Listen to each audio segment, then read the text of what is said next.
جی ہاں، دیکھیں مسئلہ یہ ہے کہ لوگوں تک جو معلومات پہنچتی ہے وہ مختلف ذرائع سے پہنچتی ہے۔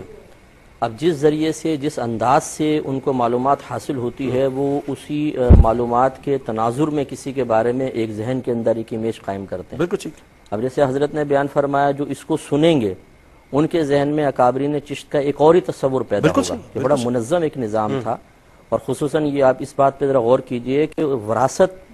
گدی کے اندر وراثت نہیں تھی۔ بالکل ایسا آج کون سا آستانہ ایسا ہے جس میں وراثت کا نظام نہیں؟ آج تو مسئلہ یہ ہے کہ اس کے بغیر کام نہیں۔ یہی چیز آپ دیکھیں خلفائے راشدین میں نبی کریم صلی اللہ علیہ وسلم نے اپنے کسی قریبی رشتہ دار کو تو خلافت کا اشارہ نہیں کیا نا۔ ابو بکر صدیق رضی اللہ تعالیٰ عنہ، ان سے عمر فاروق رضی اللہ تعالیٰ عنہ، ان سے حضرت عثمان غنی ہیں، ان سے حضرت علی ہیں۔ وہ بھی کنسنسس سے چلتا رہا۔ آپ دیکھیے کہ کسی نے بھی اپنی اولاد کو کسی کو قریب نہیں کیا، جو اہل ہے اس کو انہوں نے آگے کیا۔ اور یہ جو معلومات کا صحیح طریقے سے مکمل طور پہ نہ پہنچ پانا ہے، دیکھیں یہ ذمہ داری ہے اصل میں ہمارے مشائخ عظام کی، کہ جب وہ اپنے بزرگان دین کی ایک گدی حاصل کرتے ہیں، ان کے نام سے وہ ایک شہرت پاتے ہیں، اللہ تبارک و تعالیٰ ان کو دنیاوی مال و اسباب سے بھی نوازتا ہے، اخروی درجات بھی حاصل کر رہے ہیں، روحانیت بھی حاصل ہو رہی ہے، مادیت بھی جائز طریقے سے ان کے قریب آ رہی ہے، تو اب ان پہ ایک ذمہ داری عائد ہوتی ہے کہ وہ اپنے مشائخ کا، اپنے اکابرین کا اس انداز سے تعارف پیش کریں کہ جس سے اور زیادہ اچھا نکھر کا ان کا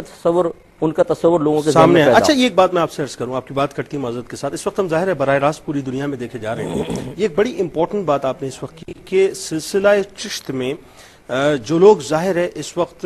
مختلف حوالوں سے کام کر رہے ہیں، یہ ایک بہت بڑی ذمہ داری ہے کہ صرف کرامات تک محدود نہ رکھیں خواجہ صاحب کو، بلکہ عملی طور پہ سلسلے کے ذریعے سے کیا کام ہوا، اور وہی بات ہے جیسے کہ پروفیسر صاحب نے فرمائی، تمام باتیں جو ہیں وہ عام ہونی چاہیے۔ بالکل، تعلیمات عام ہونی چاہیے۔ دیکھیں اس میں مسئلہ یہ ہے کہ ماشاءاللہ دیکھیں بہت اچھے اکابرین ہیں، بہت اچھے مشائخ ہیں، اس کا انکار ہی نہیں ہے، ایک سے ایک ہیرا پڑا ہوا ہے، لیکن بعض لوگ ایسے بھی آپ کو پتا ہے کہ ہر گروپ میں، ہر محفل میں، ہر مجلس میں کچھ ایسے لوگ بھی آ جاتے ہیں جو اپنے ذاتی مفادات کو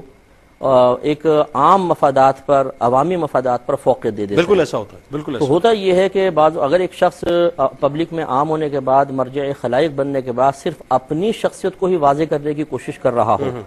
اور وہ یہ ثابت کرنے کی کوشش کرے کہ میرے دامن سے وابستگی ہی تمہارے لیے ذریعہ نجات ہے،